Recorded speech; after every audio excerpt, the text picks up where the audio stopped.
listening to the Decidedly podcast with Sanger Smith and Sean Smith. Our mission is to help business owners like you defeat bad decision making so you can improve your health, wealth, and relationships. We do this by digging deep into the stories and expertise of our guests and distilling their knowledge into actionable wisdom for you to carry into your life and business. If you're new to the show, welcome. Be sure to hit the subscribe button so you won't miss out on any of our weekly episodes. If you prefer to watch this week's episode, head on over to YouTube for the full video. Now, let's get into this week's episode and defeat bad decision making in your life and business.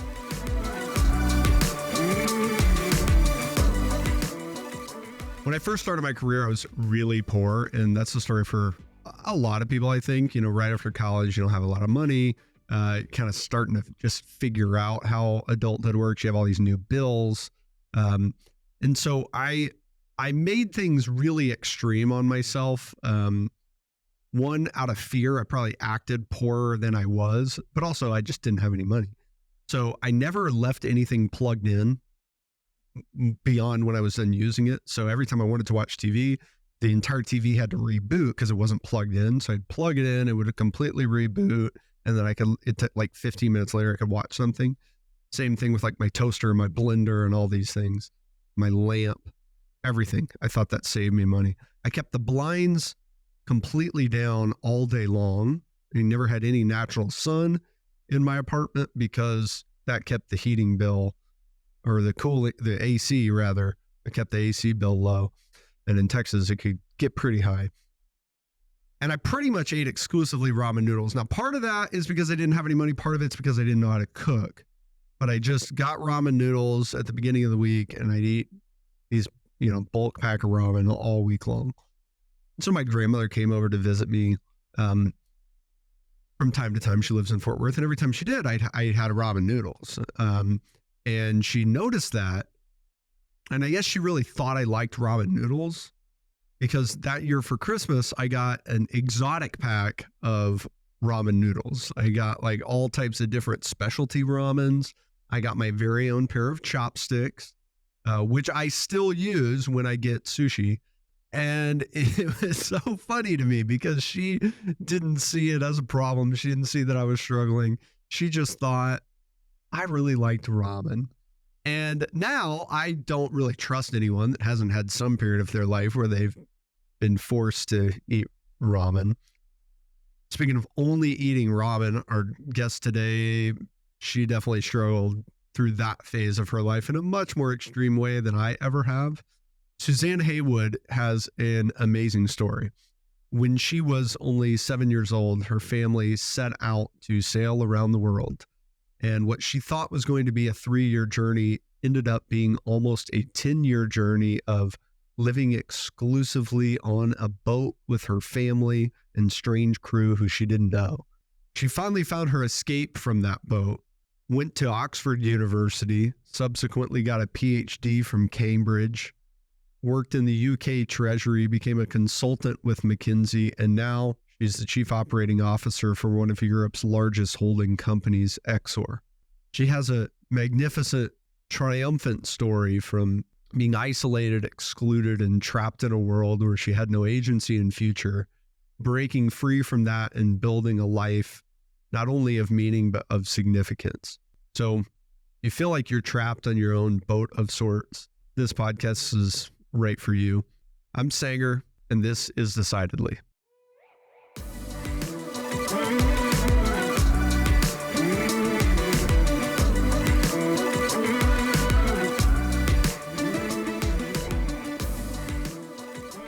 Suzanne, I used to think my family is a little crazy, and a lot of people say that about their family because we get a little rowdy at Thanksgiving or whatever.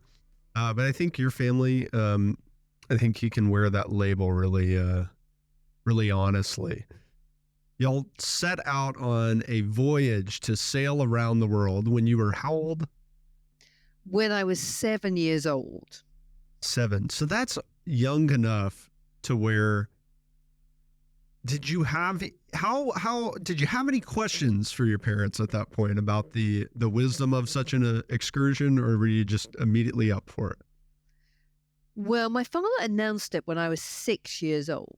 And I do remember having questions. I mean, my questions were the obvious ones that a 6-year-old would have, like, how long are we going to be away? Because I was worried about leaving all my friends behind. And what can I take with me? Turned out not very much. I basically could only take my teddy bear and my favorite dress. So I had to leave behind things like my beloved doll's house that I thought about and wrote about for kind of years afterwards. And my dog. We had a wonderful kind of water spaniel called Rusty, who we had to leave behind. So how long are we going to be gone for? Oh, you had to bail on the dog. Had to bail on the dog. I know. We might come back to Rusty later and what happened to Rusty, but yeah, I was very, very close to him. So we had to leave the dog, leave the doll's house, leave all my friends. But you know what my father said was, this is going to be a fantastic adventure. We're going to be away for 3 years. You're going to see places none of your friends will have seen. And then you're going to come back. You'll be 10 years old and you're going to go back to school and everything's going to go back to normal, but you will have had this incredible adventure. Okay, somewhat compelling. I think I would have been mostly concerned with, does Santa still visit the boat? How does that work? Yeah, we asked that question. I'm not sure if we asked that question when we left, because we left in July, but we certainly asked that question as kind of Christmas approached. And the answer was, Santa will tie his sleigh to the top of the mast, and then he'll come down the mast, but he'll still come.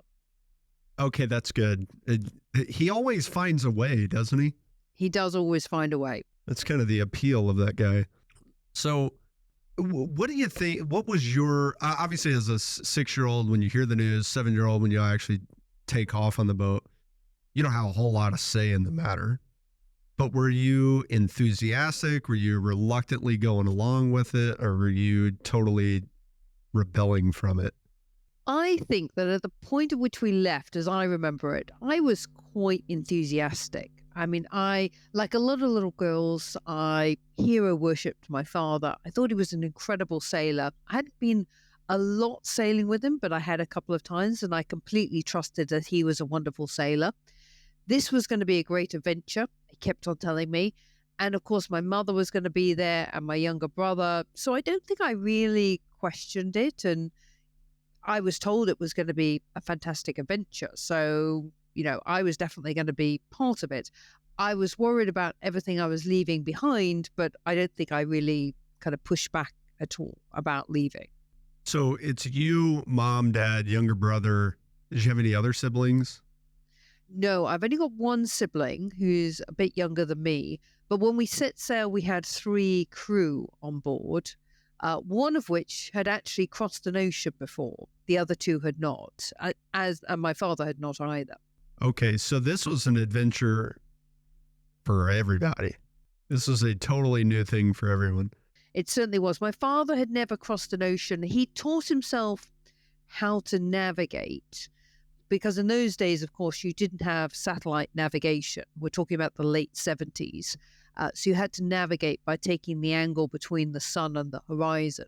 So he taught himself how to do that, but he'd never really done it. So it was an adventure for everybody. Yeah. What a place to learn when you're crossing the Atlantic, right? What was his motivation at that time? I mean, of course, he's presenting it as this amazing, wonderful adventure. Was there anything deeper to that motivation from his point of view? It's interesting. I spent a lot of time thinking about this, because growing up on a boat is a little bit like growing up in a cult, because you don't have any external view of, you know, what the purpose is of your life. So there was a narrative that I was given, and this was the narrative that stayed pretty consistent, at least for the first part of the voyage. And the narrative was that we were sailing around the world, following Captain Cook around the world. And I should explain for your listeners at this point that my maiden name is Cook. Now, we're not actually related, I now know, although as a small child, I always thought that we were. But anyway, it turns out we're not. But that was enough of an excuse. My father wanted to sail around the world, follow Captain Cook, and we actually set sail from England on the 200th anniversary of his 3rd voyage. Okay. Now, so there was a bit of neat. that was kind of neat. And he managed to raise a bit of money for the voyage, because I should say we weren't a wealthy family particularly. So he managed to raise a bit of money on the back of that. Now, as an adult, looking back and really thinking about it and reading, stuff that he's written and, stuff others have written, I think a lot of it was that he wanted to be seen as a hero. This was him creating a kind of purpose in his life. Yeah. And the Captain Cook narrative, although it was the kind of narrative that I grew up with, as we'll see, as the kind of voyage went on, it became more and more apparent that that really wasn't something that he was sticking to. Okay. So it was more so an excuse to make the whole ordeal happen, but going around the world was that still the main objective, and maybe following the path secondary? Or so I think following the path was the big reason that he could give, and it was a way to get sponsorship for the voyage. So it created a kind of purpose for the voyage. But I think one level deeper than that is he wanted to be a hero. He wanted to be this man who'd kind of sailed a boat around the world with his kind of family, and he wanted to be able to kind of boast about that and kind of make that a heroic achievement. It wasn't that long after we'd had a whole series of sailing heroes which have been very big in the UK, kind of Francis Chichester and all of those, Robin Knox Johnson. They'd all done big sailing exploits, and I think my father may have been very motivated by that to try and do something similar and become famous. how much of this do you think your mom was aware of at that time? So my mother certainly knew and understood the Captain Cook narrative, and she knew that my father was passionate about sailing. And I think it was very obvious probably to another adult early on that he loved the media side of this. He loved giving kind of interviews and all of that sort of thing. Whether or not she really understood his kind of underlying motivation, which is, I mean, I'm not him, so I don't know for sure either. Sure. I don't know. But whatever it was, my parents were always incredibly close, and there was never any doubt that my mother would go on this voyage as well, despite the fact that it became very clear early on that she got terribly seasick and she hated sailing. Oh, what a time to figure that out. Well, I think she knew before we left that she didn't like sailing, and she knew that she got seasick. I don't know if she knew how seasick she got, but certainly every time we left a port, my mother would be seasick for several days and would retreat to her bunk and not come back out. And that, it's a huge sacrifice for someone to make. That's a massive in order sacrifice. For somebody else to, yeah. And especially because I'm imagining, there's times where it's not just hours, it's not just days, it's weeks before you're, throwing that anchor down again and getting off onto dry land. Well, absolutely. I mean, we set sail from England, from the south coast of England, and our first real kind of destination, we stopped very briefly in Madeira and the Canary Islands, but our first real destination was South America. And that is 6 to 7 weeks at sea. Yeah. Not seeing anything apart from sea. Not even another boat. No, we saw one other boat. As we approached, there was a boat going the other way. But that's it. You don't, and of course, we didn't have a radio that you could use to, have any sort of conversation. So no communication with anybody. It's like being in a bubble for 6-7 weeks, surviving storms, running short of food. I mean, by the time we got to South America, we were running very short of food. We'd obviously had no fresh food left whatsoever. And even the kind of canned and dried food was running very short. Yeah, that was on my mind as soon as you said 7 weeks. How do you pack that? How big is this boat? If you've got a family of 4, crew of 3, so there's 7 people, now you got to have food and you got to have water for 7 people for 7 weeks. I just look at like my trash bin every Wednesday and it's full to the brim. It's just me and my wife. How do you pack all that on a boat? Well, so Wave Walker, which is the name of the boat, the Wave Walker was 69 feet long. So quite long for a boat, but very thin. So a long, thin boat. Does that make it sway more in the water than like a catamaran would or something like that? Yes. So a catamaran tends to be very stable on the water, whereas a monohull, just a kind of single hull boat, heels over quite a lot.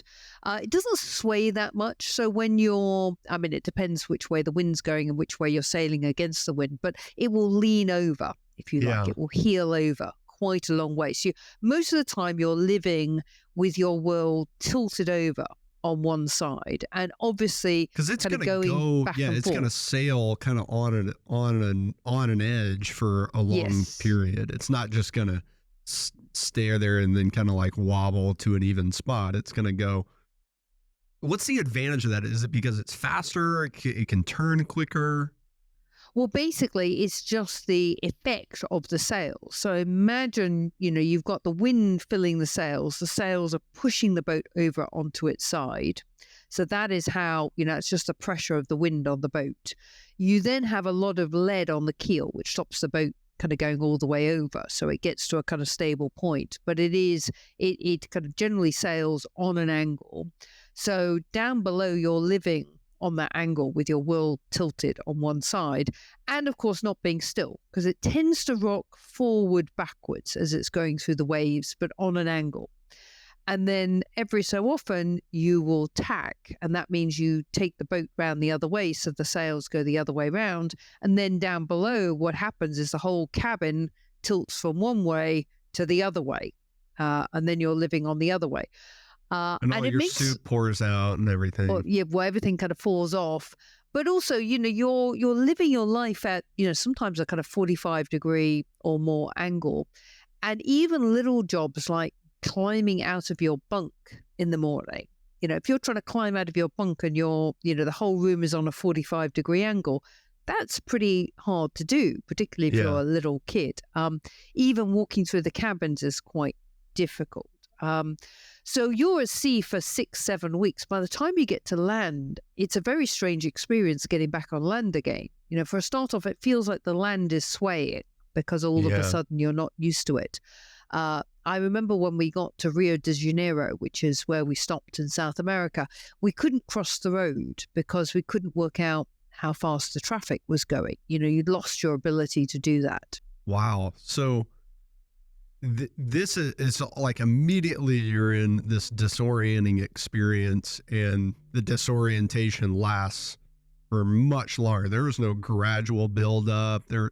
You had done this, with your dad, but I'm guessing these are like day trips on sailing, not, hey, we're going to start with a week, we're going to build up to 2 weeks or anything like that. What about the crew? How well did you know them as a kid before the trip started? I mean, I didn't know them very well. We've been on a couple of trial sails, but the other thing that I should say is the crew kept changing. So that was the crew for the first leg of the voyage down to South America. Oh, okay. I was wondering, like, who the heck is signing up for 3 years with this family? Well, I mean, that was one of the things. When my father first told me he was going to sail around the world, he said he had some friends who were going to go with us all the way. All those friends pulled out because they realized that actually this was a very dangerous voyage. Yeah. Because one of the consequences of following Captain Cook around the world, which is what my father wanted to do, was we were actually sailing the wrong way around the world. So most people, if they sail around the world, they sail from east to west. And that means that you can sail near the equator because the wind's behind you going east to west. But Captain Cook, for all sorts of other reasons, decided to go the other way. He went from west to east. Okay. And in order to go from west to east, you've got to go really far south.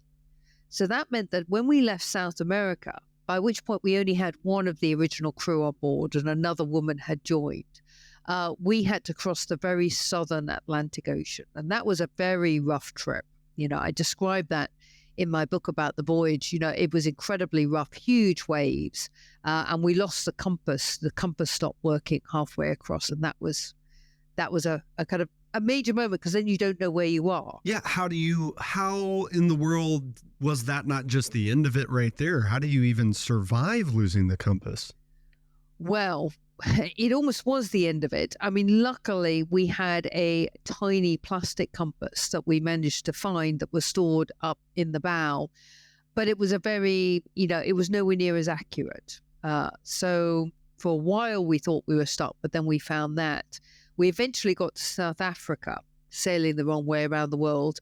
But it was the next trip, which was South Africa to Australia, that was far more dangerous. That probably is the Southern Indian Ocean is probably the most dangerous ocean in the world. And halfway across that ocean, the waves became bigger and bigger and bigger. And eventually the boat was hit by an enormous wave that was 3 times as big as our mainmast. And our mainmast was about 30 foot, so like a 90-foot wave that smashed through the deck of the boat and out through the side of the boat. And as a little girl, I'm still 7 years old, I was flung against the roof of the cabin and against the wall, fractured my skull, broke my nose. And the boat starts filling with water because we have a huge hole in it by then. And we are incredibly lucky to 3 days later find a tiny little island in the middle of the Indian Ocean, Isle Amsterdam. But unfortunately, there wasn't very much on this island apart from a small French military base. There was a doctor and he operated on me, but unfortunately they had no anesthetic. So I think that was the moment when I realized this was this wasn't a fun adventure. This was actually an incredibly dangerous undertaking that my father had brought us into doing. Yeah, that had to be incredibly painful. Yeah. I describe it, it's interesting that there's a chapter in my book which I call The Wave. And I remember I wrote the first version of it and I showed it to another author. And she said, "You've written this chapter like you have PTSD, post-traumatic stress disorder. How could you not? How could you not?" And then she said, you need to break through that. You need to kind of take us as a reader into what it was really like to be a little girl in this boat. Of course, you don't know what's happening. You're being thrown around this cabin and you're not in control. Most stories like this are written from the perspective of the captain up on the wheel. He's deciding, usually he deciding what, but I'm down below. And I did. I eventually kind of broke through that kind of barrier and wrote that. I had nightmares for several days afterwards, but hopefully I won't give kind of people reading the book nightmares, but it was incredibly scary what happened. And then the operations were incredibly painful. But even when you put all that to one side, what it did was it changed my whole perspective on this voyage. Yeah, I'm sure it did. And it sounds like you were incredibly aware of what was happening at 7 years old. How much of this were you aware of versus like found out after the fact? Were your parents kind of protecting you, keeping you from information, or were you in on it? So my parents, and I do just try to describe this when I kind of wrote about it. I did grow up in a world where my parents had a very deliberate narrative of what was happening. So they would give me information, but it was a very filtered version of the information. So unfortunately, the wave and the accident that happened to us was not something we were ever able to discuss. We were banned from talking about it as children because my father would say, you can't talk about it because it upsets your mother. And that was the case with anything that went wrong on the boat. We were not allowed to talk about it. But when I came to write my story, I did have a number of different sources to go to, as well as my own kind of memories. And I have very vivid memories of it, as I think people who've been through kind of quite traumatic events often do. I had my mother's diary of that time. My father actually wrote an article in the Reader's Digest about the wave, and then he wrote his own account of it in his book. So I did have multiple different sources I could go to when I came to write about it. But as a child, I didn't have access to any of that. That was actually, I was banned from kind of talking about it. And, therefore, it was only as an adult that I was able to go back and really understand it. Wow. Yeah. In some ways, there's no aspect of our childhood we can properly understand without the context of our own adult knowledge and wisdom. What's what's so striking to me is I'm hearing you describe all of these experiences. I'm imagining a little 7-year-old girl, and there's nothing that I would consider to be normal childhood experiences that are a part of this. Like, you obviously don't have other schoolyard friends on this boat. Did you have toys?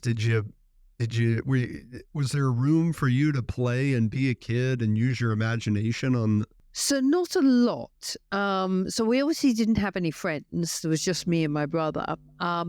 In terms of toys, all we really had was we had some kind of stuffed animals. You know, I had a kind of teddy bear and various other kind of stuffed animals. Not very much else. And then when we were shipwrecked, basically all the toys that we did have, such as we had, they all got washed away. The only toy that survived was my small teddy bear survived.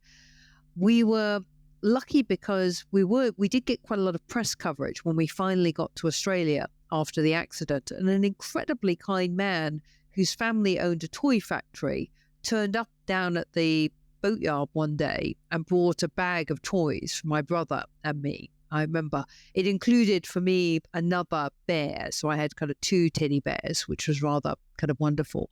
But that, as we went on, because we kept sailing, my father was not at all kind of deflected by this accident. As time went on and I became older, still trapped on this boat, that became a bigger and bigger issue, the lack of friends. Because I think as a little child, you can manage. You know, I used to make up imaginary games and imaginary worlds. But as you get older, you want friendships. And we kept on sailing, and I become 7, 8, 9, 10, 11, 12. I'm still on this boat, and I become desperately kind of lonely and, in need of having friendships, but also in need of school, because we're not really getting any proper schooling on this boat either. Yeah. What did you do all day long? Well, as I became older, I was expected to work quite a lot on the boat. So there's a lot of work that's required. We had run completely out of money by the time we got to me being kind of 12 or 13 because of the accident. And so we started taking paying crew on the boat, usually men who wanted to kind of have a holiday and learn how to sail. So we started sharing the boat with 6, 7, 8 crew. And my job was to cook and clean with my mother. So I was kind of working most of the days with her. But what I really wanted to do, what I was desperate to do, was to go to school, have friends, do all the kind of normal, boring things that a kid would do. And this is one of the kind of really interesting kind of inconsistencies of my childhood, which I try to kind of explain, which is I'm living in a beautiful place. I mean, by this point, we've got all the way up to Hawaii from Australia, and then we're sailing down through the South Pacific because my father decides not to come back to the UK and instead to keep on sailing with no end date to this voyage by this point. So I'm living in a beautiful place. But the reality of my world is that I'm trapped on this boat with these crew. I'm working a lot each day. I can't go to school. I can't have friendships. And my relationship with my mother is deteriorating. And I'm just desperate to escape, getting increasingly desperate to escape. How did you even become aware of these things that you were missing? Because you have no movies, you have no friends, you're spending the vast majority of your time on the boat, which means you're not even seeing other kids, much less having a relationship with them. Was there some innate desire that was present in your mind and your heart that you knew you were missing out on something? Or how did you know that I want to go to school, I want to have friends, when the opportunity for it was not even there? So there were brief moments where I saw this enough to kind of understand what it was like. So, for example, we were in Hawaii for a little while. And during that time in Hawaii, I wasn't allowed to go to school. I think my parents were kind of worried either it was going to cost money for us to go to school, or maybe they were worried about our passports or something. But for whatever reason, we weren't allowed to go to school. So we were hanging around every day. But I did meet other kids. I met some other kids in the boatyard, and, we would hang around. I remember us going kind of roller skating and so on. So you would meet kids here and there. Yeah. Occasionally you'd meet other kids on other boats. But the problem was you kind of meet them, you spend a couple of days together, and then you go. And then the vast amount of time you kind of didn't. I read every book that I could lay my hands on. And every time we got to a port, my mother would change over. We had about 20, 30 books on board. She'd change over the books with whichever book she could find in a charity shop. So it was a pretty random mix of books. But you would pick up stuff in those books, kind of one way or another. So I knew what I was missing. I absolutely kind of knew what I was missing and kind of what I wanted, which was, a much more normal kind of childhood. Yeah. Yeah, and I don't think I was naive. I mean, I knew, there's bad stuff that can happen in those sorts of worlds, but at least I would have friends and at least I would be learning. I had this kind of great craving for education. Were there things that you wanted to learn, but you didn't have access to learn? Yeah, no, absolutely. I mean, I always had a kind of scientific bent. That was always kind of where I kind of ended up kind of going in that direction. So I remember sitting, and I could describe this at one point when I'm writing about it. I remember sitting in Hawaii actually, and my head was full of questions, so how is wood made? What's in the air? Kind of what happens when you breathe? Why is the sea so much colder than the air around us? I mean, all these kind of questions, and there was nobody I could ask. I'd never been in a library. While I was in Hawaii, we got at one point for a short amount of time one of those little tiny portable televisions that my father got because he liked watching cowboy movies. But once he'd fallen asleep, I would watch it, and I got to watch two things that I fell in love with. One was The Muppet Show, which is a fantastic program. Mm-hmm.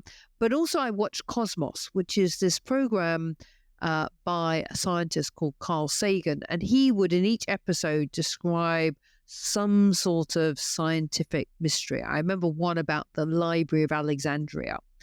And this kind of opened up this little window, if you like, to this world where there was just this incredible amount of knowledge if you could get hold of it. And I had a huge craving to kind of find that knowledge. And also, as I got older, I began to realize that if I could teach myself somehow, that would be an escape route from this boat, which was increasingly a bit like a prison.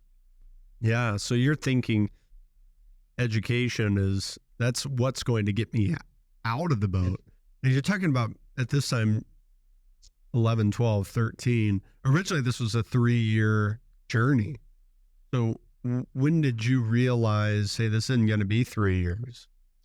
Well, when we were in Hawaii and I was 11, 12, we had a family vote because that was supposed to be the end of the voyage. So Captain Cook on his third voyage, which we were supposed to be following, although it was a pretty kind of loose thing by that point. We weren't really going to the places that he'd gone to. But anyway, it was the excuse for the voyage. He was killed in Hawaii on his third voyage. So that was supposed to be the end. And then we were supposed to come back through the Panama Canal and come back to the UK. And my father said, we're going to have a vote on whether we're going home or whether we're going to keep sailing. A vote. Okay. A vote. And so I talked to my younger brother, and we both voted to go home. I mean, I was desperate to kind of come back and to go to school, friends, all the things that we've kind of talked about. My parents both voted to keep sailing. And then my father announced, despite the fact that he'd always maintained that this voyage was something we'd all decided to do, that had always been the kind of myth on the boat, he suddenly announced, well, it's a split vote. I'm the captain. I get the deciding vote, and we're going to keep sailing. And so from that point on, I knew I was trapped on this boat. I had no ability to make a decision because I'd been very clear I wanted to go home, and he'd completely overruled us. Yeah. What was your relationship with your mother and your father like, and how did it change with that decision? So I was always much closer to my father than my mother. My mother was not a very maternal mother, not a very kind of warm person. And my relationship with my mother became much worse after I was about kind of 11, 12, and I started to become a teenager. I don't know why. I think she saw me as somehow kind of competing for attention or for my father's attention, or who knows what was going on. But the way in which it manifested itself was she would kind of call me names, and she would, kind of banish me off into the kind of other end of the boat. And it was just very, the relationship was very unpleasant. And continued that way. It was pretty consistently unpleasant from that kind of point onwards, sometimes much worse and sometimes kind of okay.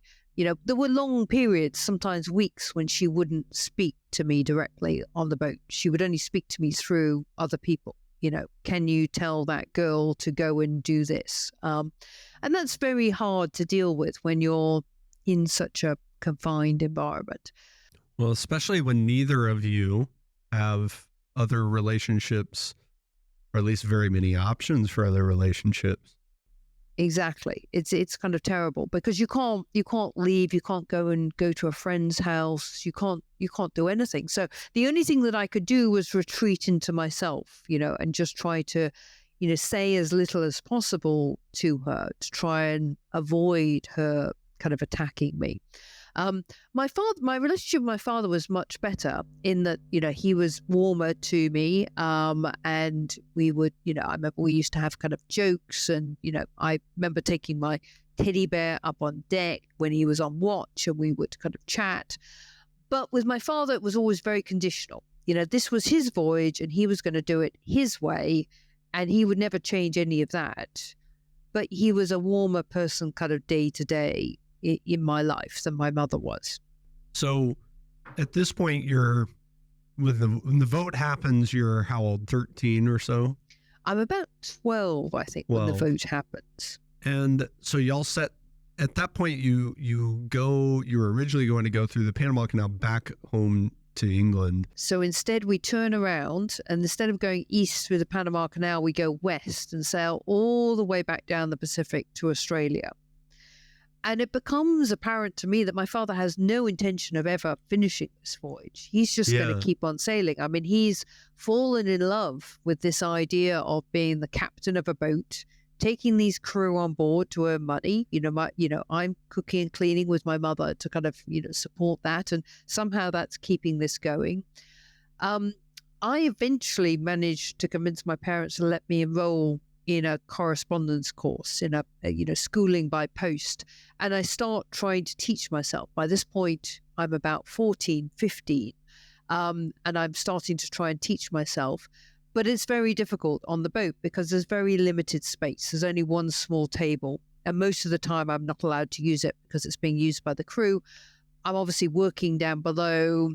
My relationship with my mother, as I say, is quite bad. So I'm kind of trying to hide from her quite a lot of the time.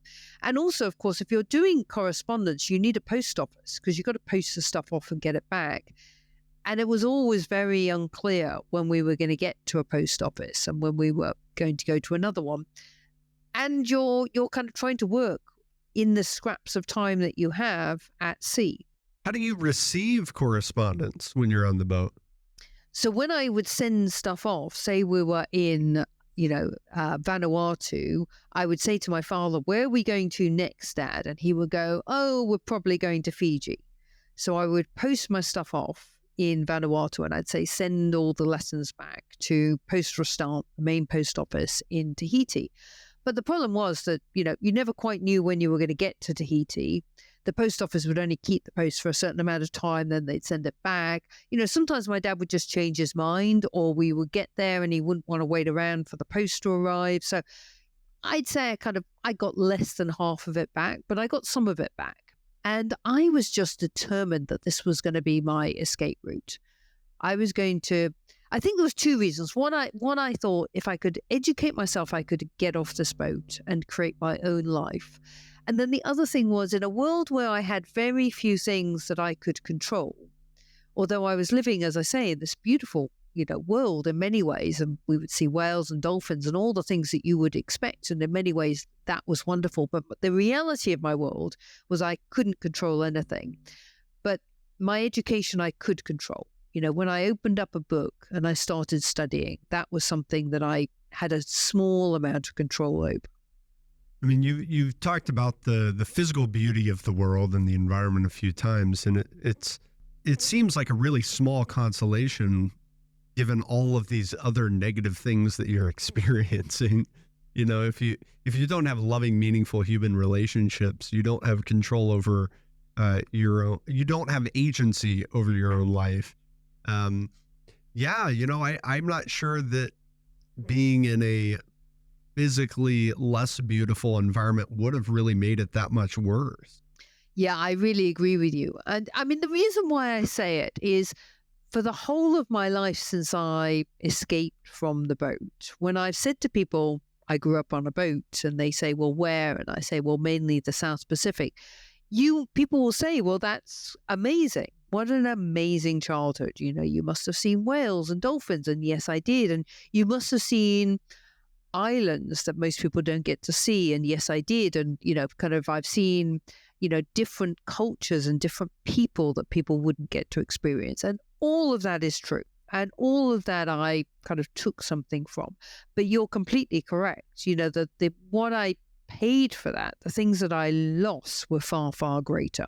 I lost any autonomy, friendships, the ability to go to school, the ability to kind of get away from a kind of family dynamic, which became really bad over the years. Yeah, and it certainly sounds like it became more than even just bad. I think what you're describing when people talk to you, oh my gosh, you grew up on this boat, it was probably so pretty, it was so amazing. It reveals something about the lens through which we view travel itself. For most people, they live a fairly routine life, a fairly quote unquote normal life, the one that you wished that you had when you were on the boat. And travel is something that's voluntary. It's something that begins and ends with what we see and consume. It's not what we do or accomplish. When people talk about their travels, they went somewhere to see something. They talk about the sights, the pictures, the food.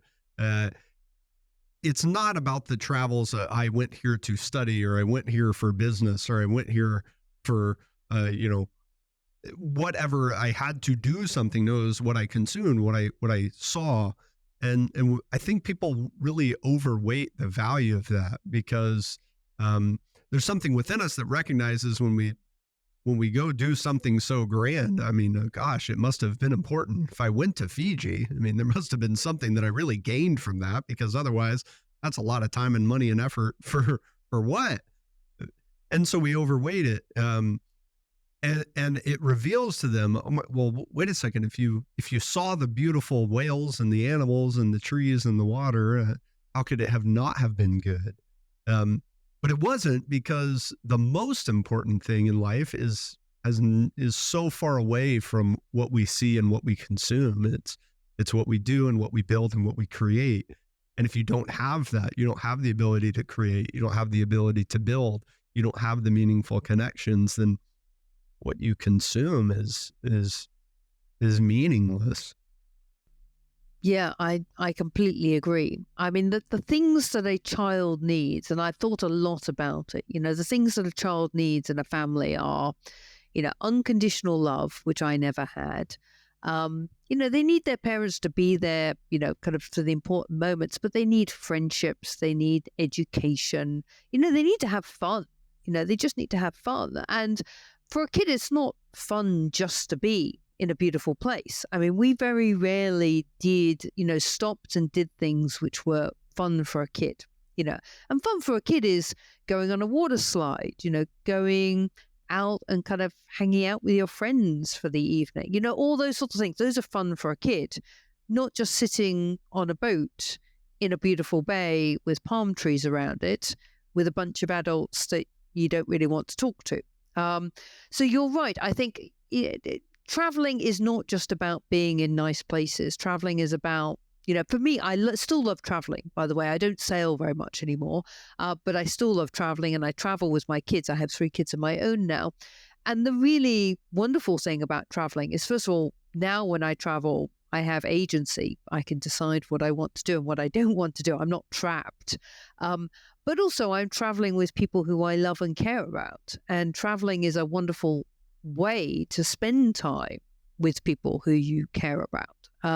So it's completely different to my experience on the boat. I go on a holiday with my children and I get to spend time with them. We get to see things together. We get to talk about it, go for dinner together. That's just a completely different experience to being trapped in a world where you have no agency, no friendships, and, no way to escape, and nobody who you can talk to who will take any great account of what your needs are. And you've used that word escape several times. What did that escape ultimately look like? Well, eventually my parents, when I was 16 and my brother was 15, we got to New Zealand and my parents basically left the two of us there and sailed away. My brother got into a school and I was still trying to teach myself by correspondence whilst being tasked with looking after him. There was always a kind of dynamic that, my brother, he was the kind of favored child, so he had to be kind of looked after, and I was the kind of disfavored child, so I had to kind of do the looking after. But I was determined to get myself away, and so I spent that year, as well as looking after my brother, still studying, and then I wrote to every university I'd ever heard of in the world. So I wrote to Harvard University, Harvard America, and Auckland University, Auckland, New Zealand, and Oxford University, England. And it was all the elite universities in particular, not because I thought I was particularly elite, but because those were the only ones I'd ever heard of on a boat. Sure. And I didn't have any addresses because I had no way to find the addresses out. So Harvard, for example, never wrote back. And I now realize that Harvard University, Harvard America is not the right address. It's not actually in Harvard. And most of the other universities did not write back. Well, they wrote back and said no. So, Sydney wouldn't take me because I wasn't Australian, and New Zealand wouldn't take me because I wasn't a Kiwi. London University wouldn't take me because they just thought I was too strange. But then incredibly, Oxford University wrote back and said, okay, can you write us a couple of essays? And so I did. And I wrote them a couple of really crazy essays, crazy topics. One was about how do you do science while living on a boat, for example. And I deliberately did that because I thought, well, nobody else is going to write this essay. And therefore, I've got a chance of being at least unusual. And then they wrote back and they said, if you can get here, we'll interview you. So I went and picked kiwi fruit, earned enough money for a one-way ticket to the UK. And after my parents arrived back, a week after they arrived back, so that they could look after my brother, I got on a plane with a one-way ticket and flew to the UK to get myself into university. And I didn't have a plan B, which I kind of look back now and think there was no plan B. This time where your parents have left you in New Zealand, first of all, how long of a period was this, and where were y'all living? How did you have anywhere to live? So they left us for 9 months in New Zealand, and they had rented a small holiday hut. It was very, very basic. The initial idea had been that my father was going to stay with us, but at the last minute he decided my mother was going to keep sailing with another skipper to earn money on the boat. And then at the last minute, he just upped and left the two of us kids kind of looking after ourselves. So they didn't come back for 9 months. And in the book, that is the bleakest kind of mental period of this whole kind of story, because I'm on my own. I'm only 16. I've never been away from the boat before. And I don't know how to kind of cope, but somehow I do get through it. I get through it, and I get myself back to the UK. I do this interview. Incredibly, I get a place, and then I go. I'm able to kind of go to university. It's not quite as straightforward as that, and I kind of finish the book the day I walk through and kind of start at university. Of course, it wasn't quite so straightforward. It was very difficult, kind of reintegrating into society, particularly socially. I found it really difficult. And my parents also disowned me shortly after I went to Oxford because they didn't want to pay for anything. So I was very broke. Did you know that that was going to be their reaction before you made the trip to Oxford? No, I thought they would help to fund me, and they had promised they would. But they always had a really odd thing about money. And so they found a kind of excuse to, basically stop funding me. So I was very broke. I ended up getting a hardship grant from my college, which was very kind of them. But I concealed for quite a long time that I had no money because I was very frightened that Oxford would throw me out if they discovered that I was broke. And of course, I'd sacrificed everything to get there. Every moment when I wasn't required to do work on the boat, I'd been studying. So I'd sacrificed everything to get there, and I wasn't going to throw it away. But despite all of that, it changed my life. Oxford, the fact that they gave me an offer, and they took a real bet on me because I turned up from the South Pacific with no normal British qualifications, and they took a bet on me. And then I went from there. I did a PhD at Cambridge. I went and worked in the UK government. I went to McKinsey, became a consultant. Now I work for a company called Exor, which is a kind of family-backed business. And my life is just completely different to how it would have been if I hadn't have escaped from that boat. Well, it certainly paid off. But when your parents said, hey, we're not going to send you any money, was it a condemnation of your behavior? You've done something wrong and therefore we're not going to pay? Or is it some other convoluted excuse as to why they didn't have the money? So my mother would always pick rows with me over little tiny things that I did. And actually in my diaries, they disowned me 3 times. They did it kind of repeatedly. But the worst one, the final one, was they wanted me to go and meet my brother when he came back eventually to England. And I wasn't able to because for my degree, I had to be on a field course when he was due to be there. And I went to my tutor, and my tutor said, if you go, you can't finish the course. It's a mandatory course. You can't go.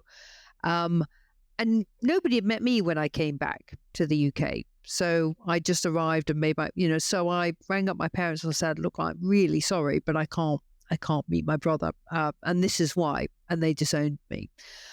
I don't really think it was about that. I think they didn't want to pay the money, and they were always very short of money, or at least they believed they were very short of money. It was hard to earn money on the boat. But I still think it was an incredibly mean thing to do because they could have done it. They certainly did it for my brother. And that is a period in your life, and I'm now very conscious of it as a parent.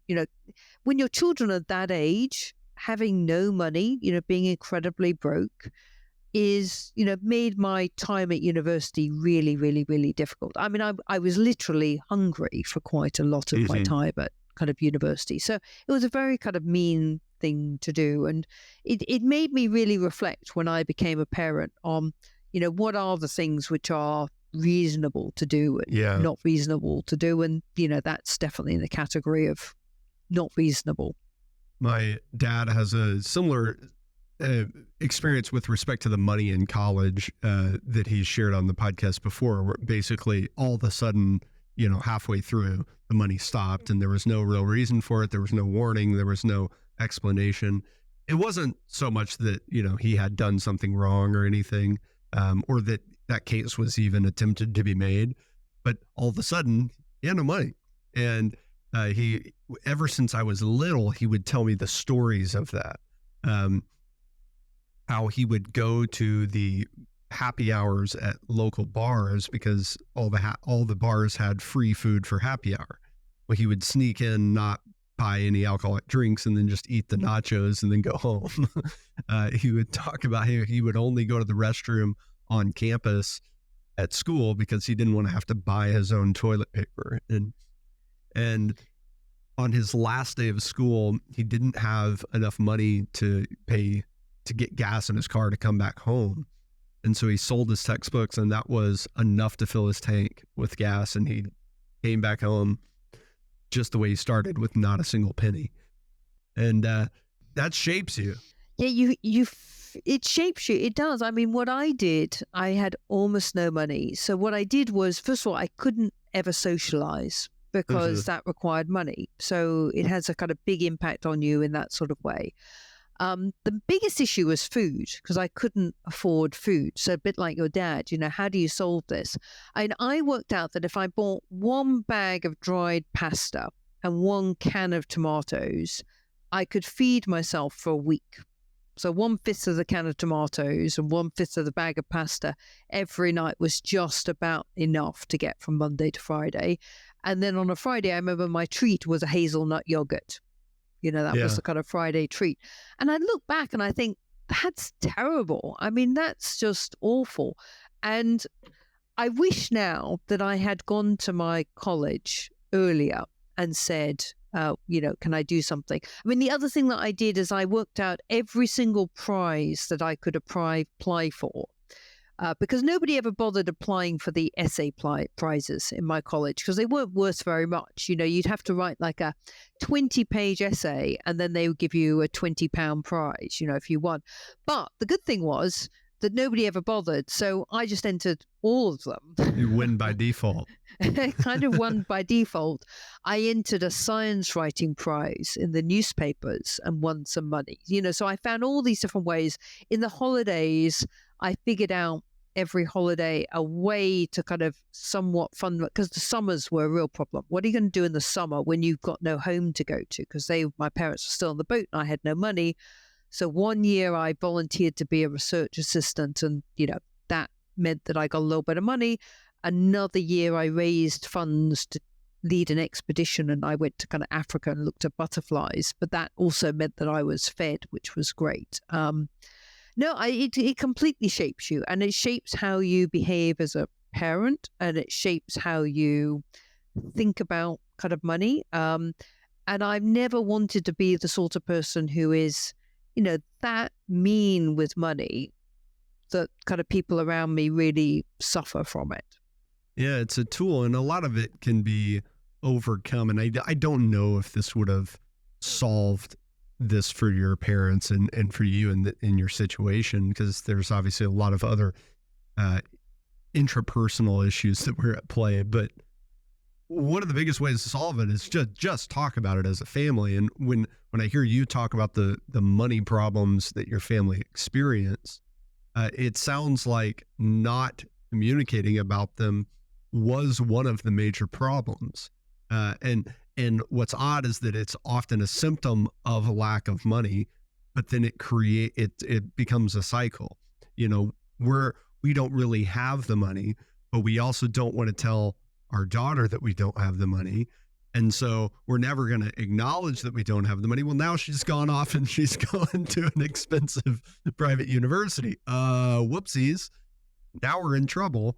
And so we've got to come up with some reason why the money isn't there, instead of just saying, even at that point, hey, we don't have the money. Hey, we're not going to provide the money.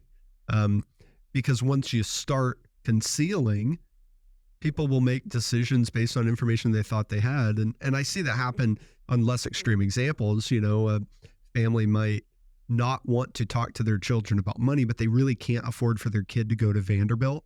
And then the kid goes and applies and he gets into Vanderbilt, and they go, well, we certainly can't tell him now, right? So they either find some way for him to have broken a rule so they can justify not giving it, or they end up going into debt themselves and making a horrible decision for themselves because they can't tell their child, hey, we should have told you back when you were 14 that we couldn't afford this. Or worse, they just cut the funds off with no explanation. And it's tragic because a lot of us bring to the table all sorts of feelings of shame and guilt and maybe a lack of knowledge or whatever it is that related to money that make it harder to talk about. But simply by being open with it, you're going to avoid being mean in the way that you experience. Yeah, I agree. I mean, in my family, you could never talk about money. My father would react in a extremely aggressive way if you attempted to talk about money. Because, one of the things about living on a boat is you can create the impression that you're incredibly successful. There you are on a boat, and our boat actually, although she became very tired over time, so if you lived on her, you could see that. I mean, eventually her keel was actually bent. The woodwork was all kind of, peeling, and, the equipment was breaking, but she was still a very beautiful boat if you looked at her, particularly kind of standing on the shore. And my father could create this world where he looked successful. But in reality, they had very little money. And what money they had, they certainly didn't want to kind of spend on, kind of give away to somebody else. They wanted to kind of use that. So in some ways, I understand that. What I find much harder to understand is that they wouldn't talk about it. It was very aggressive. They certainly kind of cut me off with, they made an excuse, but it was a kind of made up, it was a made up excuse. Yeah.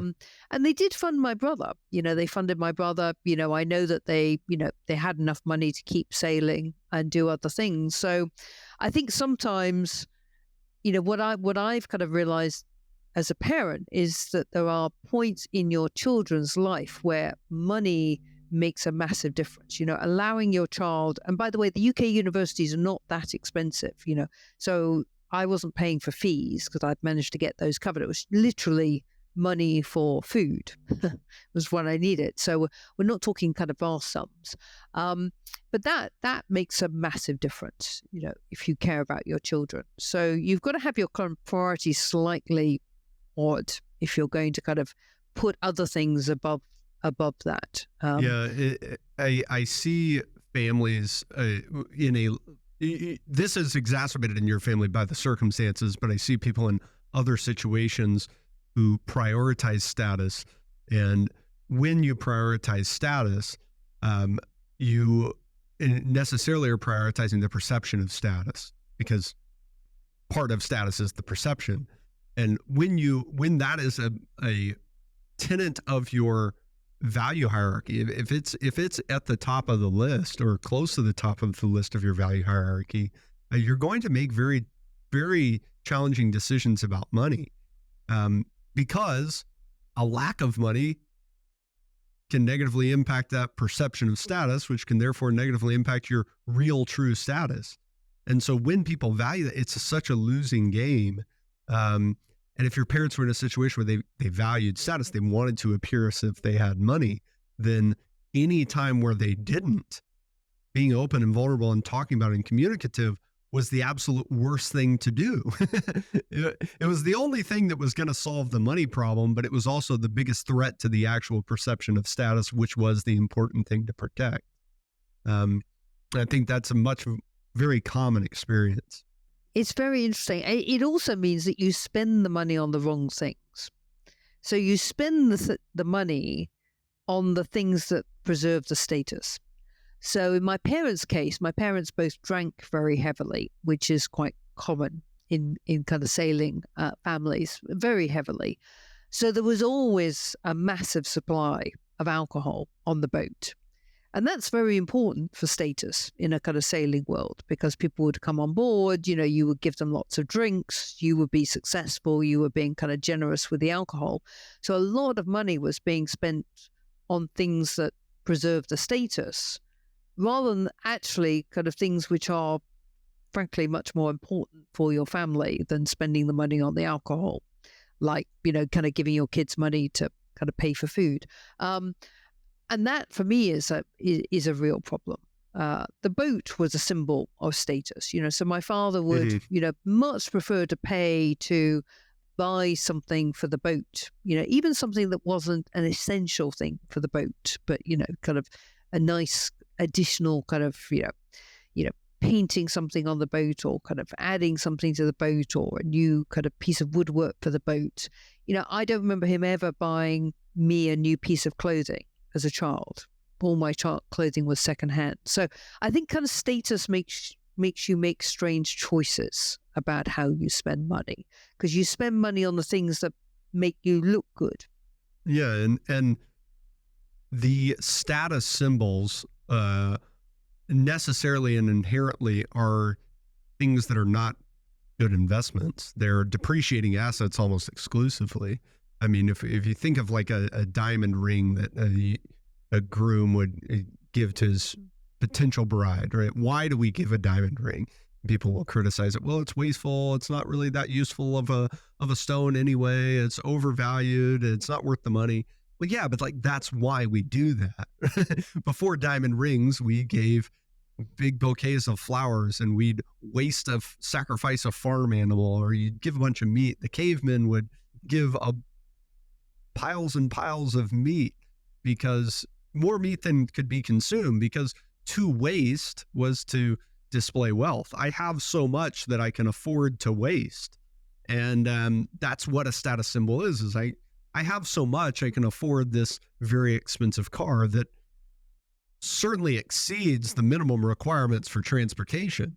I can afford this very nice expensive alcohol to give to other people. I'm not even going to drink it myself. I'm going to give it to others.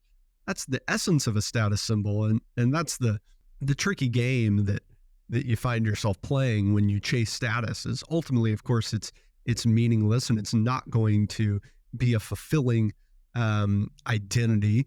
But two is that it's going to cause you to spend money on things that make it harder and harder and harder to maintain that status.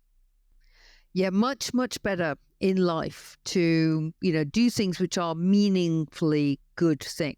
However you want to define kind of good things, whether it's being a kind of good parent, a good employee, setting up a business that's successful, kind of being good with your employees, doing good in your community. These aren't status symbols. These are things that you're genuinely doing, which are because you believe that they're good things to do. And often they involve personal sacrifice, and sometimes they will decrease your status or kind of risk decreasing your status. But fundamentally, long term, these are things which are, going to, even if you were doing it to kind of care about it, I think kind of long term, if you do that successfully, people are going to respect you much more than the kind of superficial shows of status. But you're right, it is, at one level, it is inherent in human society to kind of value that. You found that in the Pacific, that there were extraordinary examples of this. When you, some of the islands, when you got married, you would give people a feather cloak, a cloak made of the feathers of rare birds. Or of there's another kind of culture where people would give necklaces of shells that had been sanded into little beads that went on the necklace. Took many, many, many hours to produce, and of course both are useless. Both are, apart from looking very beautiful. So I don't mind some of that. We do that. That's kind of inherent in human nature to want to, wear nice clothes and sit in a nice place and kind of, enjoy and display some of the things that we've worked hard for, but not when it gets in the way of behaving as a good human being. And that's where it becomes difficult. What happened to your dog? So I eventually got back to the UK, and of course I didn't know how to find Rusty. I didn't know where Rusty was. I now know actually that Rusty was still alive when I got back, but sadly I never saw Rusty again, because by the time I tracked down where Rusty was, Rusty had sadly passed away. Although the good news about him is that apparently he went on to have a very happy life after we left. He was given to a family who looked after him, who also had a cat. And Rusty fell madly in love with the cat. And Rusty and the cat had a kind of long and very kind of happy relationship. And I think Rusty and the cat kind of died very close to each other. I've now kind of talked to the son from that family. So there's a little bit of kind of, I'm very happy that Rusty had a good life. I'm kind of sad I never saw him again. He was a very, very lovely dog who I was very close to as a small child. And by the time I got back, my kind of doll's house had, basically kind of fallen apart. So most of what we left had gone by the time I got back. There was very little. And of course, I didn't really have much of a relationship with the rest of my family because I hadn't seen them since I was 7 years old. But what I've been able to go on and do in my life is then create my own life. I now have, as I mentioned before, kind of 3 kids. I got married. I was married for many years. Sadly, my husband passed away a few years ago. I've been able to create my own career, which I've enjoyed a kind of huge amount. Now I'm writing books. So you can create your own world. It's just much harder to do that when you're starting from such a difficult background. It's kind of tragically poetic that you and Rusty had this divergence and then seemingly lived entirely separate lives. Obviously, I know he's a dog and you're a human, but he got wonderful, meaningful connection with the cat while you were trapped. And the story starts where it looks like he's getting the raw end of the deal, getting abandoned. My last question for you, Suzanne, what's your top decision-making tip for business owners? So my top tip is to always try and pause and think about the counter argument. Now, some people call this kind of putting on the kind of black hat, but effectively, if you're deciding to make a decision, say to make an investment or buy another company or, something that's kind of meaningful, it's actually worth tasking somebody to come up with all the arguments why it's a bad idea. Just tell them to go away and kind of either write it down or come and tell you all the reasons why it's a really bad idea, and really listen to them and then decide. Because what we tend to do as humans is we tend to only listen to the reinforcing points. So if I really want to buy that business or that house or that dress, frankly, I will only look at things that kind of reinforce my point of view. It's a very natural thing. So you kind of deliberately have to turn that on its head to get someone to tell you the opposite and then make a decision, and you're more likely to have thought about it in a more measured way. That's great. Book, Wave Walker. Geez, I got tongue-tied on that. Wave Walker. It's a fantastic read. Thanks for being here, Suzanne. Where can people connect with you and the work that you're doing?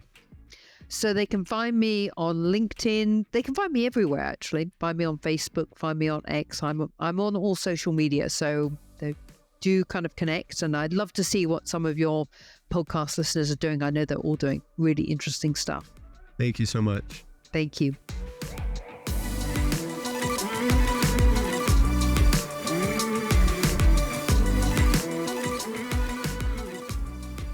My takeaway from our conversation with Suzanne was we're all in some ways, or at least for brief periods, stuck on our own boat.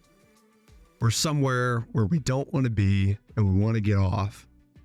Maybe you're not there now, but you've been there. Maybe you are there now. Maybe you'll be there in the future. Either way, wanting to get off the boat is not good enough. You've got to want to do something that's off the boat. And so in Suzanne's case, it was education. Now, that was her ticket off the boat, but it was some positive action versus simply escaping. She knew what she wanted to do. She knew who she wanted to become. And if you're stuck on the boat, whether the boat is your business, your job, the area you live in, wanting to escape is fine. But who do you want to become when you escape? That question will be the difference in whether you ever get off the boat. You just made a great decision to listen to this episode of Decidedly. Make another great decision by subscribing to the show and leaving us a review wherever you're listening. We appreciate the support. It helps business owners like you find our community and defeat bad decision-making in their own lives. For more decision-making insights, check us out at decidedlypodcast.com, on Instagram at decidedlypodcast, or grab a copy of Sanger and Sean's books from the links in the show notes. Finally, we'd like to thank Shelby Peterson of Transcend Media for editing and post-production of the show. Thanks for listening. I'm Morgan, your producer, and this is Decidedly.